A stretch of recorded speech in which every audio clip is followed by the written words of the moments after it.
నా పాయింట్ ఏంటంటే ఇప్పుడు బహుజన రాజ్యాధికారము ఎస్సీ ఎస్టీ బీసీలు కలవాలి 90% ఎబో ఉన్నది మనమే.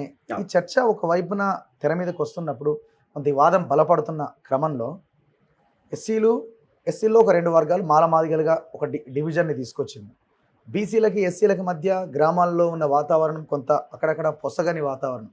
ఈ చీలికలు అనేవి అల్టిమేట్గా ఒక టార్గెట్ని రీచ్ అవ్వడానికి ఇవన్నీ ప్రతిబంధక అంతే కదా, ఎవరు క్రియేట్ చేస్తున్నారని మీరు భావిస్తున్నారు? ఇప్పుడు విచ్ఛిన్నం చేసే శక్తులు అప్పుడు ఉంటాయి, ఇప్పుడు ఉంటాయి. కానీ మనల్కి సలహాలు ఇచ్చేవాళ్ళు ఎవరైతే ఉన్నారో అతను మంచి గురించి ఇస్తున్నాడా, మనకు లాభం గురించి ఇస్తున్నాడా, నష్టం గురించి ఇస్తున్నాడా అనేది మనం ఇక్కడ తేల్చుకోవాల్సిన అవసరం ఉంది. అందులో మనం యొక్క సంఘాలు కానీ మన సామాజిక వర్గాలు కానీ ఎవరైతే పాలక వర్గాలు ఉన్నారో వాళ్ళ చుట్టూ తిరిగినప్పుడు చాలా నష్టపోతాం. మనం ఏం చేసినామంటే మన యొక్క వెంట్రుకలు వాళ్ళ చేతిలో ఉన్నప్పుడు ఈ విధంగా నడుస్తుంటుంది.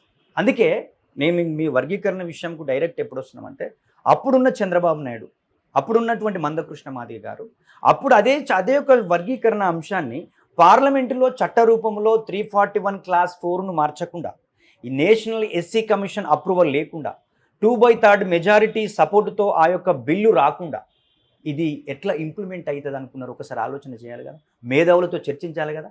మరి అది చర్చించకుండా ఆగమేఘాల మీద చేసి, సరే ఆయన అంటున్న 4 సంవత్సరాలు 22 ఉద్యోగాలు వచ్చినాయి, అందులో భాగమే నాకు ఉద్యోగం వచ్చిందని కాసిం గారు మాట్లాడుతున్నారు.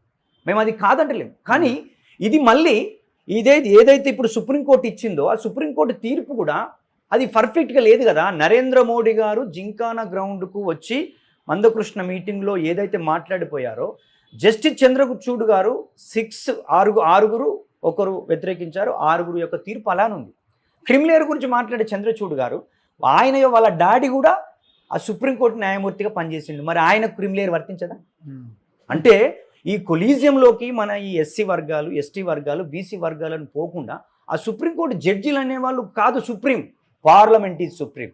పార్లమెంటులో చట్టం ఏదైనా, అందుకే బాబాసాహెబ్ అంబేద్కర్ చిన్న రాష్ట్రాల గురించి అయినా, దేశంలో ఉన్నటువంటి రిజర్వేషన్ల గురించి అయినా ఎప్పుడైనా పార్లమెంట్లో చర్చ జరగాలి. ఆ చర్చ జరిగి 2/3 మెజారిటీతో మనం ఏ యొక్క బిల్లును కానీ ఇటువంటి బిల్లును మనము మద్దతు తెలిపే విధంగా ఉండాలి. కానీ సుప్రీంకోర్టు ఇచ్చిన తీర్పును స్టడీ చేయాల్సి ఈ వాదన మీరు ఇంటర్వ్యూలో వినిపిస్తున్నారు, బయట చర్చ జరగట్లే కదా. ఎట్లా అయినా వర్గీకరణ అడ్డుకోవాలన్న సామాజిక వర్గం వర్గీకరణ ఇప్పుడు 30 సంవత్సరాల క్రితం 4 సంవత్సరాలు ఇంప్లిమెంట్ జరిగిందండి. ఎవరన్నా పార్లమెంట్ లో చట్టం చేయండి, ఈ రకంగా కాదు వర్గీకరణ జరగాల్సిందే అని చెప్తున్న వాళ్ళు ఎంతమంది? ఇప్పుడు మాల సామాజిక వర్గంలో ఇది చాట్ల తవుడు కుక్కల కొట్లాటగా ఉంది.